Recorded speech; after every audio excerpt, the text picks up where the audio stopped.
examining the body, which has still not been identified. From time to time, we air stories about police drug busts, but the battle against drugs is far from over. And what we seldom see or hear about are the people whose lives have been ruined by the drugs. Tonight, Howard Schwartz reports on a place they can go to for help. It kills their friends. They watch. Their friends land in jail. They watch. It robs their friends of their money and families. They watch. Helplessly.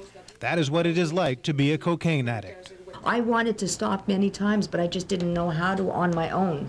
I'd see people walking down the street and they were happy and they were on their way somewhere. I just couldn't understand where. I couldn't understand how people led a life. I couldn't understand how people could wake up and not feel the feelings like I felt every day. I just wanted to die. I just didn't want to go on, yet I was too afraid to kill myself. But I was killing myself slowly. Police estimate there are 100,000 cocaine users in the greater Montreal area. The addicts come from all walks of life. There are doctors, dentists, architects, lawyers, housewives, sons and daughters. Valérie is 18 years old. She began her substance abuse young, very young. 13 ans. 13 ans. Cocaine Anonymous shows addicts how to get off drugs. The system works. We receive 1,200 calls a month, so that proves that there's a lot of people needing help. These people agreed to tell their stories so that people who were stuck in the same rut as they used to be can get help, free of charge, without hitting bottom first, without having to end up in jail, a psychiatric hospital, or the city morgue. The process begins with a telephone call to Cocaine Anonymous. In Montreal, it is 932-5555. Howard Schwartz, Pulse News. The Cocaine Anonymous convention begins Friday evening and Sunday afternoon at Cégep de Maisonneuve. As Howard mentioned, you can contact Cocaine Anonymous in Montreal at 932-5555. And coming up, a mix-up on a 911 call costs the business thousands of dollars.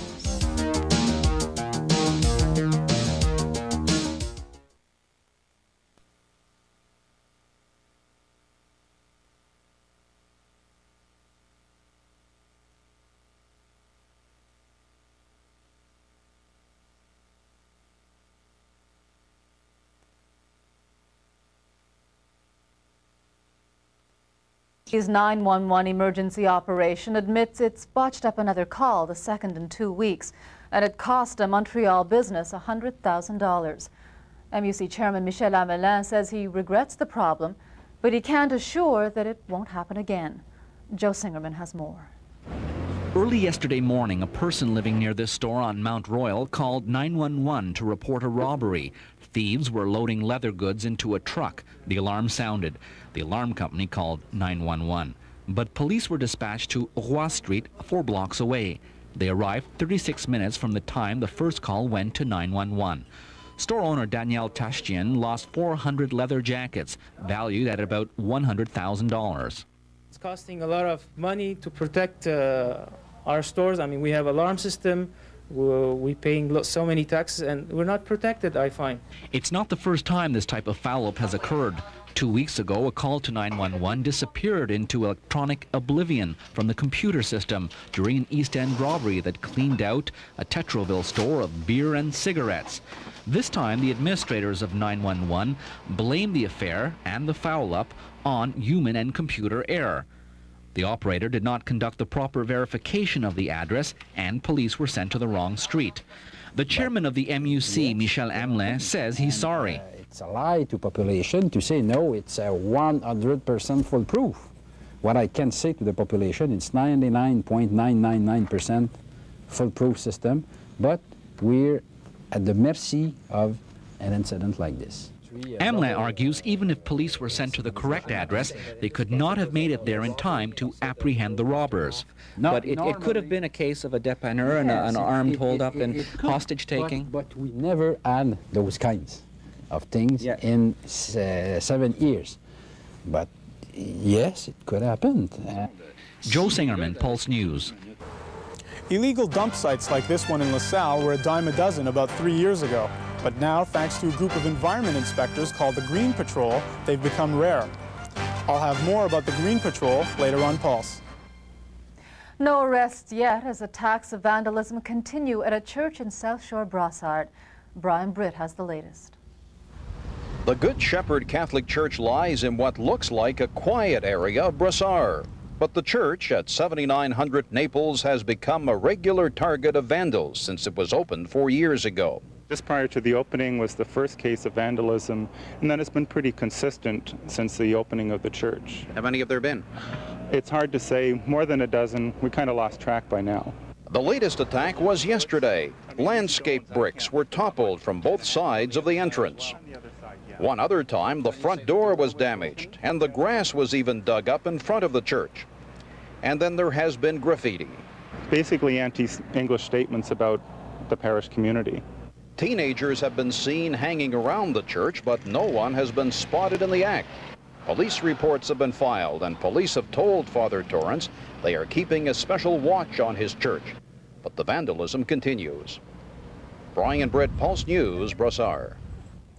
A young Salvadoran woman will make one last attempt to try to stay in this country with her young son. Clara Palacios came to Canada in February of 1991. She later discovered she was HIV positive. Her lawyer argued before immigration officials that his client should be allowed to stay in Canada on humanitarian grounds. But at a final hearing yesterday, Palacios was ordered to leave the country on Saturday. Now only a ministerial appeal can keep Clara Palacios and her son from being deported. Tomorrow, Palacios will attempt to get just that with a personal visit to Prime Minister Kim Campbell's office. The Royal Commission on Aboriginal Rights says natives already have the right to self-government. Dave Rinn explains. The Royal Commission is telling Ottawa, the provinces and native leaders something they already know. Aboriginals still have an inherent right to self-government despite last year's failure of the Charlottetown Accord. The door is open to really enter into a genuine negotiation under the present constitutional framework to recognize the inherent right and develop the method of implementations. The right to self-government not only exists, the Commission is urging Native leaders to start applying it in areas critical to their communities, such as health, education, and social policy. The federal government should take a very major lead, but it should not mean that Aboriginal people are not allowed the freedom to act when they wish. The Commission also thinks the federal government should scrap the Indian Act and replace it with a new, flexible approach. We will have to come up with a transition and a flexible approach whereby people could opt out of the Indian Act, moving towards self-government, or part of it in a gradual fashion and at their pace. Indian Affairs Minister Pauline Browse won't comment on the Commission's findings, but she's already on record as saying the courts will have to determine if self-government is a basic right. The public should say, put a stop to this at some point and say, look, don't spend our taxpayers' dollars on any more court cases on something that we already know exists. The one thing the Commission hasn't done yet is figure out just how much native self-government is going to cost. That's the next item on its agenda, and we won't get an answer until well after the next election. Dave Rinn, CTV News, Ottawa. Kodak has plans for a massive restructuring. The giant photography company says the changes mean 10,000 jobs will be cut worldwide by 1996. Kodak Canada says it doesn't yet know how many Canadian jobs will be affected. About 150 people work for Kodak in Montreal and Quebec City. And the hike in the bank rate hasn't done much to stabilize the dollar. Yesterday, the Bank of Canada raised the rate by almost half a percentage point to 4.67%. But the dollar continues to slide. Some analysts say interest rates came down too far, too fast. Now a look at the day's markets.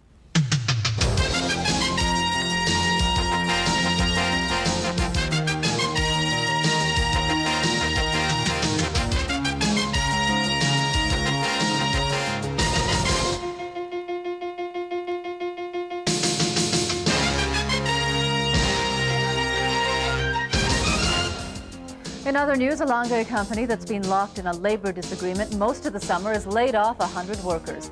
The Héroux company, which manufactures aircraft parts, locked out its workers in early July. They were picketing the plant to protest against the lockout when they heard of the dismissals. The company describes it as a cost-cutting move that is necessary if it's to stay in business. And it was red alert at the CIBC Tower in downtown Montreal today as Montreal fire prevention officials and tower management held a fire drill. There are usually about 2,500 people in the tower. It took 21 minutes for everyone to get out, and the fire drill was considered a success. The illegal dumping of garbage is a problem in many cities. But in LaSalle, people aren't sitting back and taking it. They're fighting back. Michael Mistarsian has more. Meet Pierre Rochon. If you're into dumping garbage illegally in the city of LaSalle, he's your worst nightmare. Rochon and 3 other LaSalle inspectors make up a team called the Green Patrol. And if you dump on their turf, they'll get you. There's no tolerance for pollution on the city of LaSalle, and Green Patrol is here for control every kind of environmental problem. When we see some illegal dumping, we act immediately to clean the land and to control it. Only one of 2 such teams in Quebec. The Green Patrol has done away with 90% of LaSalle's illegal dump sites in 3 years. Rochon and his team routinely scour the city looking for people dumping garbage in all the wrong places. Wrong places like this abandoned factory across from the Carrefour Agrignon shopping center. Rochon warns that if you get caught throwing household trash, wood, tires, and toxic materials around in his town, you'll end up before a judge faster than you can say hazardous waste. Don't dump in LaSalle because you will have a real problem with the court and with the problem with the police too. Those real problems Rochon is talking about are fines. Fines that can set you back up to $3,500. Rochon says groups like his are setting a positive trend for other cities in North America. Cities he thinks will have their own green patrols in the future. Michael Mistarsian, Pulse News. Well, it seems you can take it with you and you can stop it from coming back. That's what billionaire Casey Irving did when he left the country to protect his fortune from the Canadian taxman. Now his will stipulates that money can never be moved back. Laverne Stewart reports. Casey Irving's last will and testament was probated this month by the Supreme Court of Bermuda. The Telegraph-Journal in St. John says that the Irving empire will be divided up amongst his heirs 35 years from now. But until then, Casey's sons, Arthur, James, and Jack, will have to leave Canada if they want to be trustees of the empire. If a person does not wish to pay Canadian income taxes, what one does is establishes a residence elsewhere for at least 183 days out of every calendar year. And so this is what Arthur, Jim, and Jack are going to have to do in order to become trustees of the Irving holdings. Well, if they wish to do so. A reporter with the Telegraph-Journal says they obtained a copy of Casey Irving's will from the Supreme Court of Bermuda. But a high-ranking source inside the corporation tells me the family wanted the will printed in its newspaper in order to preempt any rumors that may have started had the moves happened without prior public knowledge. Our source tells us that the decision to have the 3 sons live in Bermuda was made long ago. All 3 sons are in their early 60s.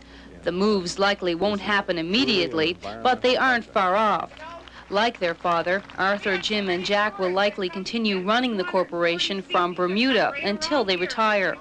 We've also been told that Arthur and Jack aren't in good health. Arthur had heart bypass surgery last year, and recently Jack's been treated at the Leahy Clinic in Boston. Just it's a business racket, that is, you know that. Anybody knows that. Yeah. That they live somewhere else, you know, pay taxes. I think he was very, very, very upset at the provincial government when they brought in the death tax law or whatever it was years ago, and I don't think he ever forgot it, and that's why he's forcing the sons to move out of the country. Turned out to be a nice day today, Suzanne. Finally, it took a while for the fog to burn off this morning, but plenty of sunshine today, and it's going to stay with us at least until tomorrow. Don't break. We'll be right back. This is Randy Tiemann. Coming up on Pulse Sports, the Expos drop another one in Wrigley, losing 2-0 to the Cubs. All the details in a moment.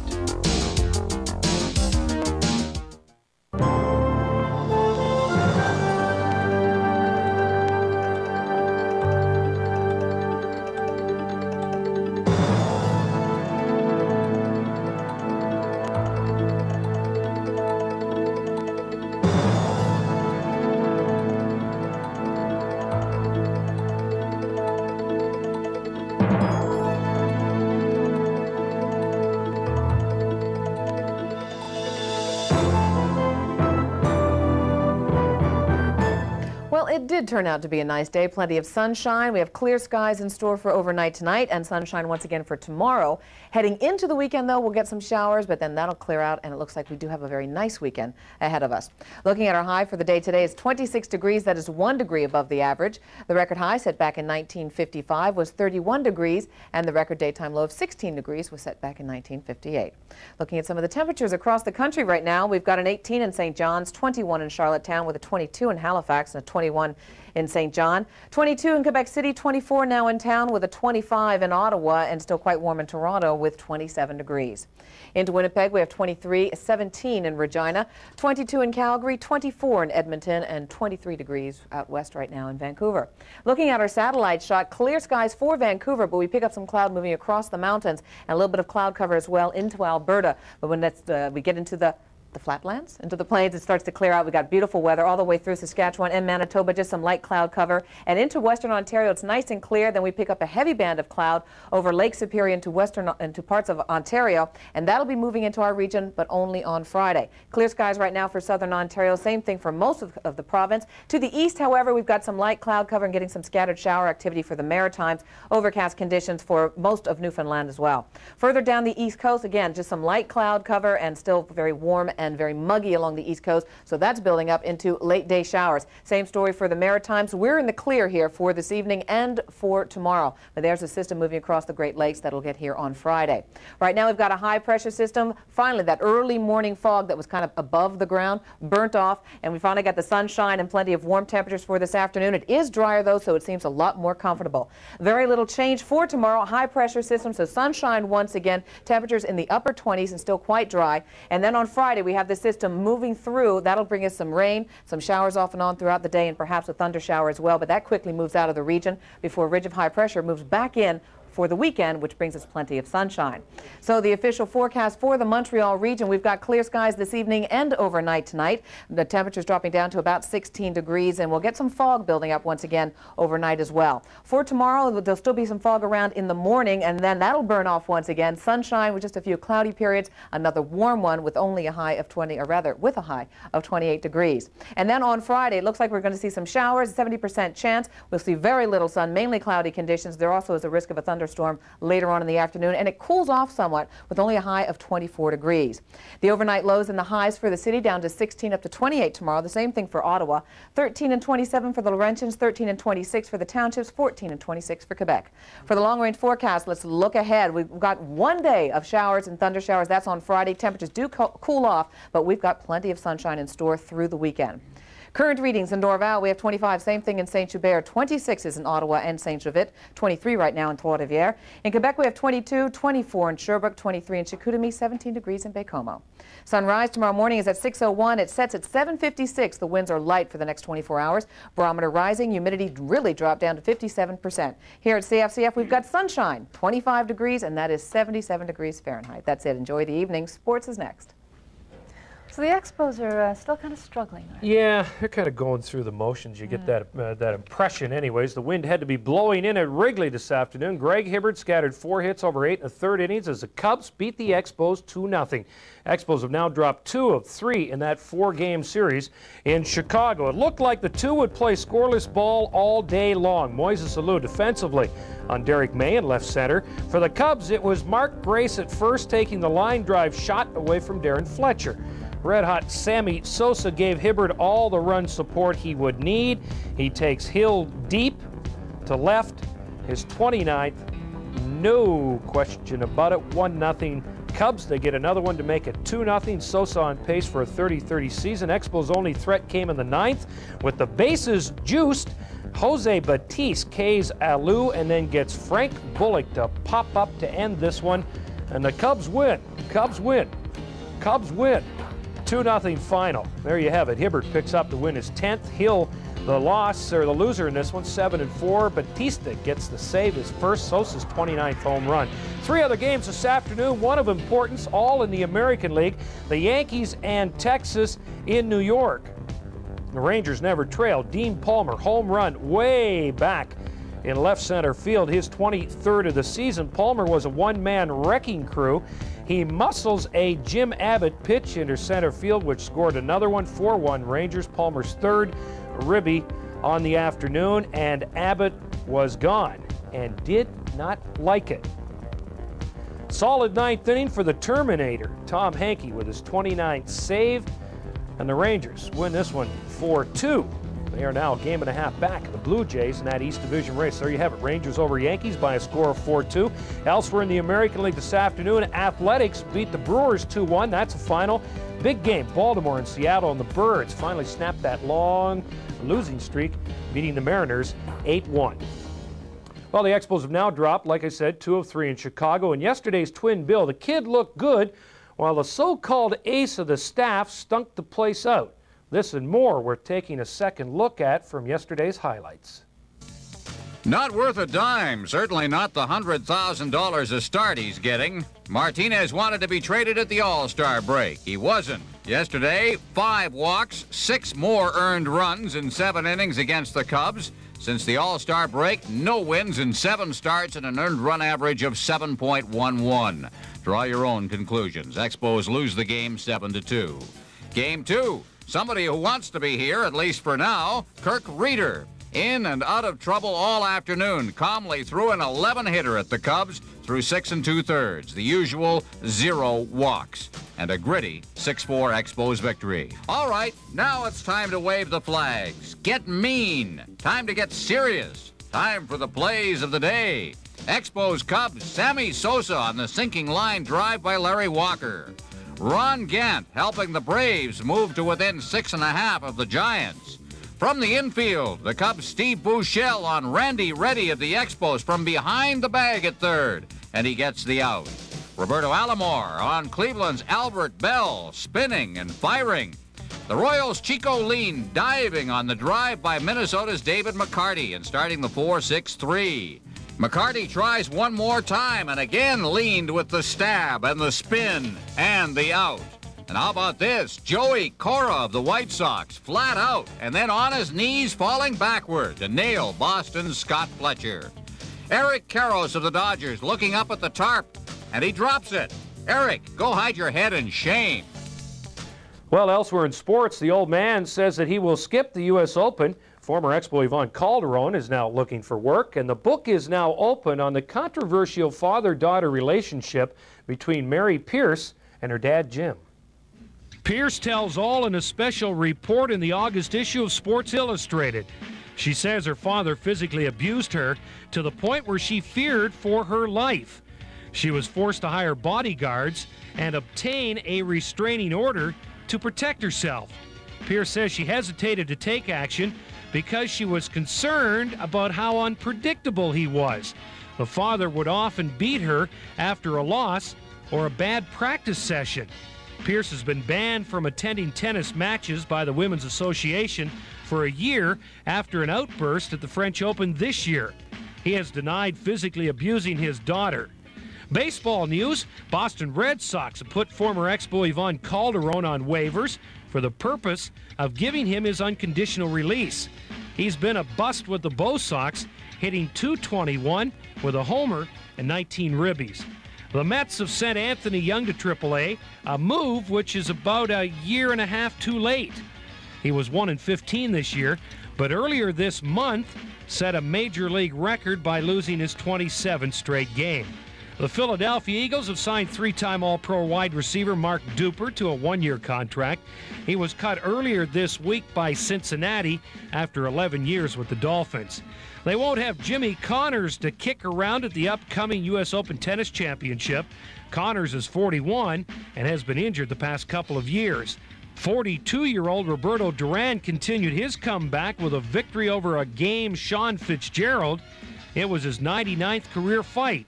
There's talk Duran will fight for the 100th time in Montreal, site of the 1980 showdown between Duran and Sugar Ray Leonard. Be a dandy, we'll be there. Thank you very much, Okay, Randy. Vince. International news is next.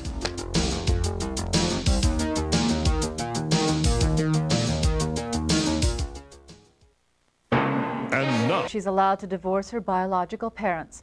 The Florida teenager was switched at birth and raised by a man who will remain her legal father.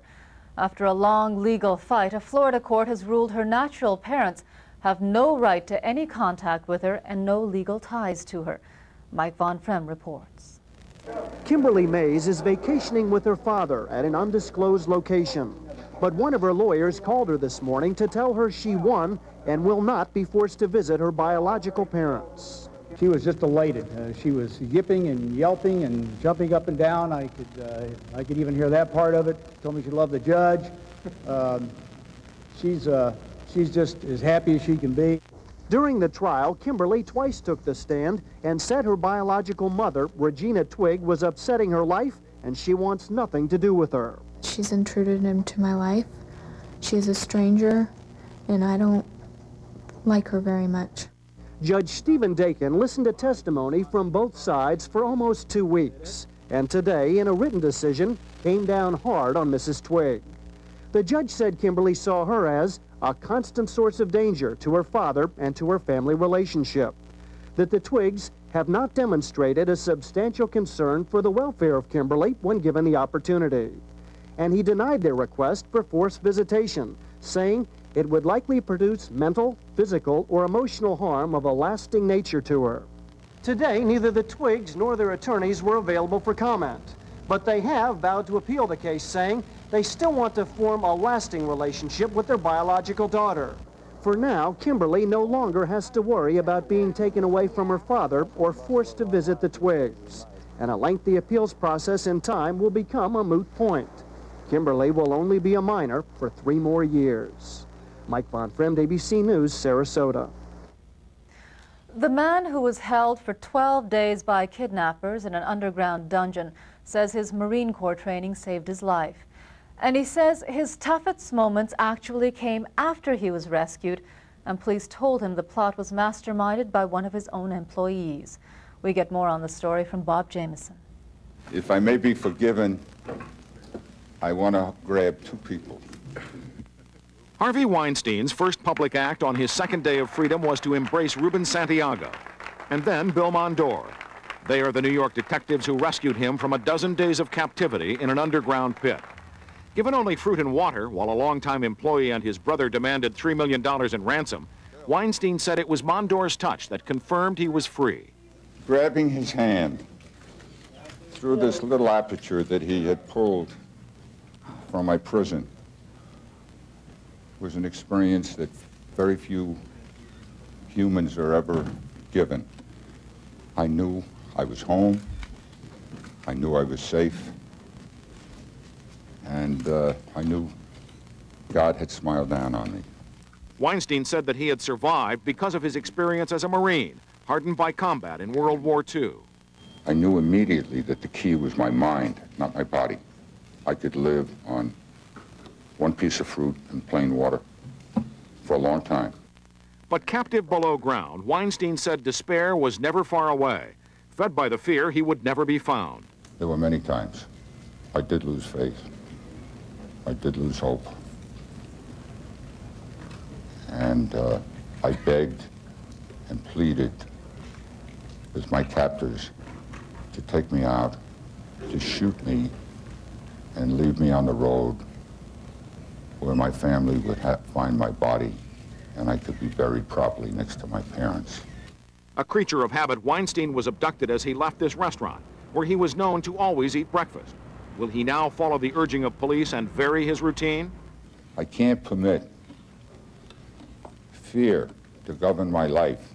I will walk proudly in the streets of New York. I will eat where I choose, when I choose, and I will not be looking over my shoulder every 30 seconds to see who's behind me. I can't live that way, and I won't. In other ways, the ordeal has left him profoundly changed. I would love to go back to being who I was, but with improvements, which I promised myself. And then Harvey Weinstein got on with his life, returning to his tuxedo factory where those who knew he had been kidnapped had offered part of their salaries to help pay his ransom. Bob Jameson, ABC News, New York. It's slow going at the Bosnian peace talks in Geneva. The main hurdle, Serb, Croat, and Muslim leaders can't agree on where to draw the borders of an ethnically divided Bosnia. And this has stalled tentative plans to demilitarize Sarajevo and put it into UN control.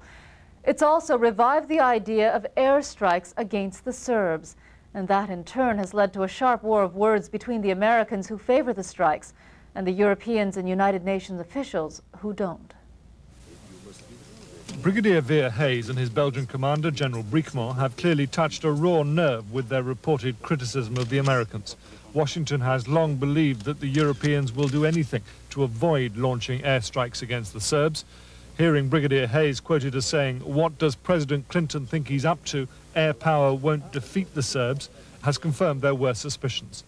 The American ambassador to the UN protested to the Security Council and was unusually undiplomatic afterwards. I consider it absolutely unconscionable for two UN officers to question the President of the United States and, in effect, to lose the connection between the American initiative, the efforts on the ground, and the fact that the Serbs left the two mountain areas. Bosnia's Muslims were, if anything, angrier still. His comments have been insensitive, sometimes total falsehoods, and insulting.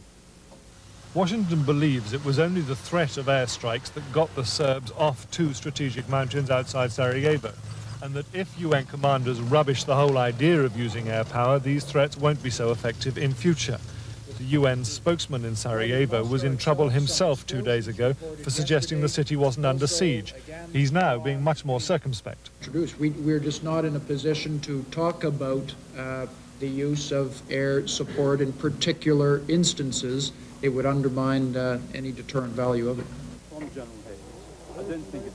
Brigadier Hayes' spokesman has insisted his remarks were quoted out of context, but politicians in Britain have said he was quite right to say what he did. He's responsible for the lives of thousands of troops, including British soldiers as well, and if he doesn't speak out now, then if anything happens, if the humanitarian effort comes to an end, he's going to be responsible. So he had every right to say what he thought and give the advice that he did. This incident will probably blow over fairly quickly, but it has shown once again just how little common ground there is between Europe and America over policy in Bosnia. Police in Belfast have discovered a high-powered sniper's rifle, and that's fueled fears that the IRA may have received a major arms shipment from the United States. Similar rifles have been used by the IRA over the last year and a half to kill 6 soldiers and police officers. The .50 caliber weapon is often used in American rifle competitions. Its armor-piercing bullets have a 1.6 kilometer killing range and can penetrate buildings. And Italian police have arrested 4 foreigners in connection with a plot to smuggle arms to the Middle East.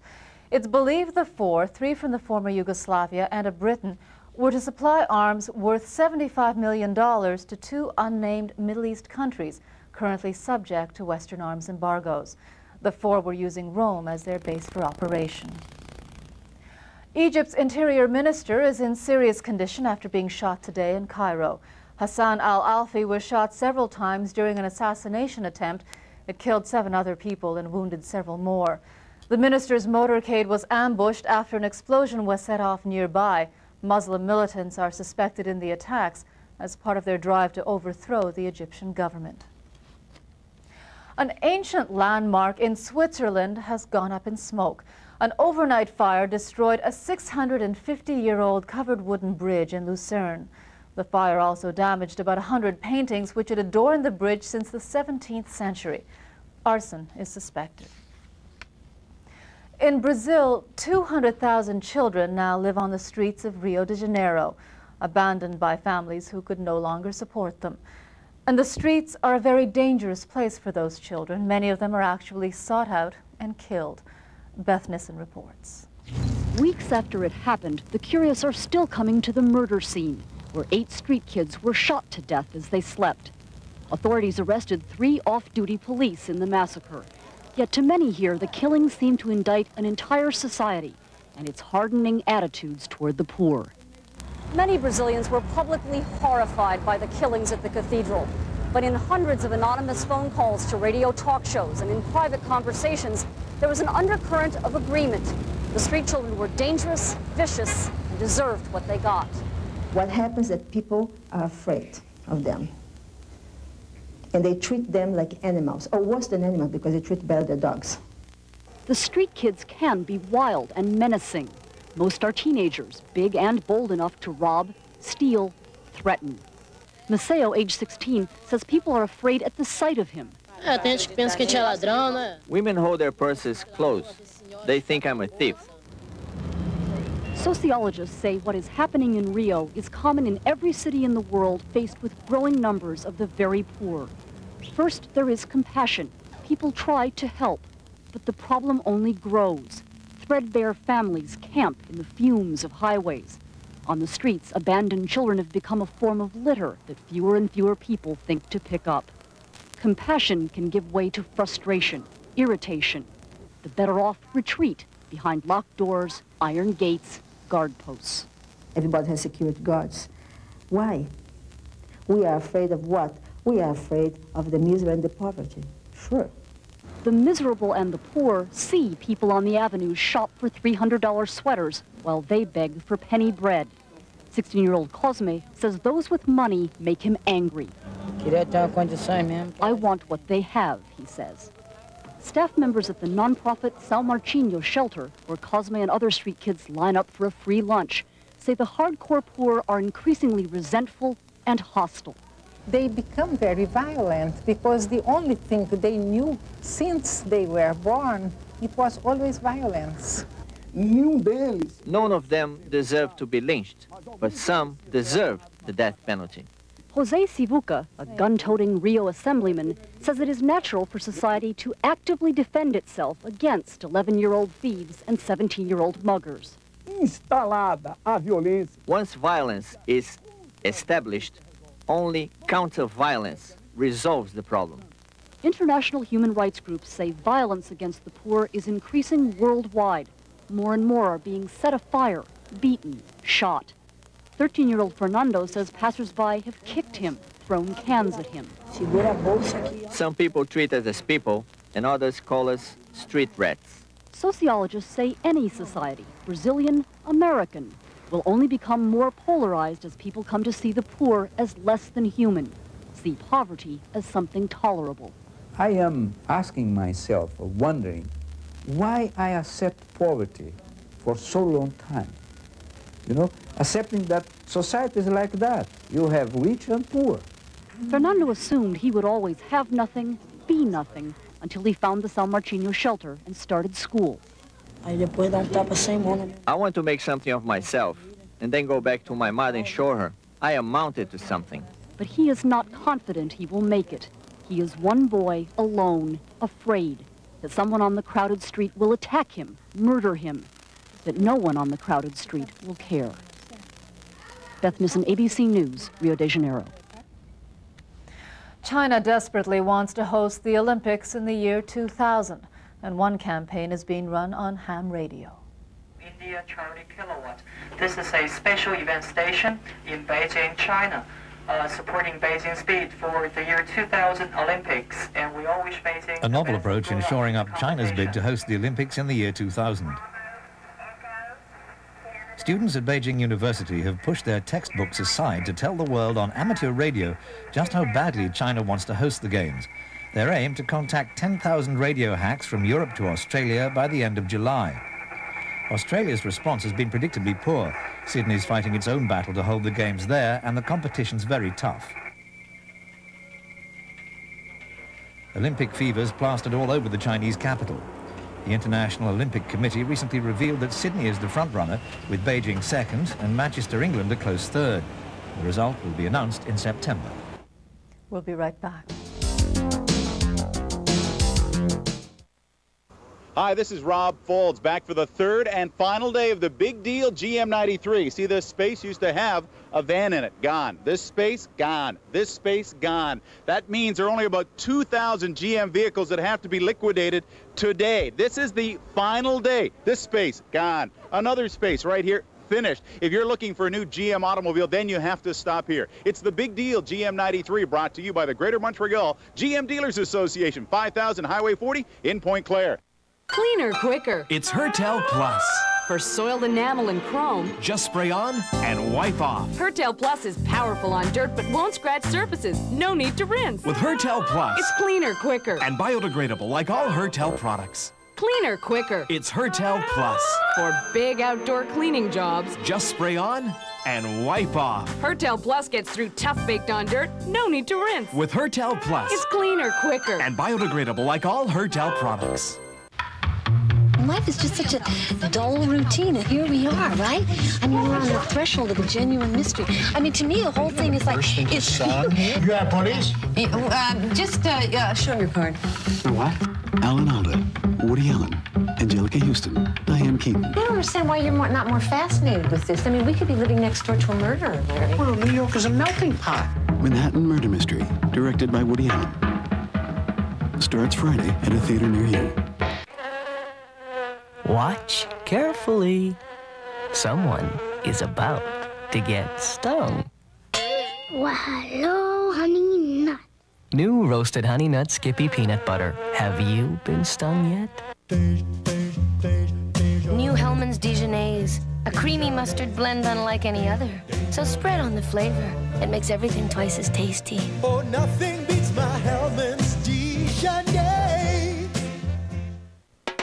Why is Dunkin' Donuts so popular?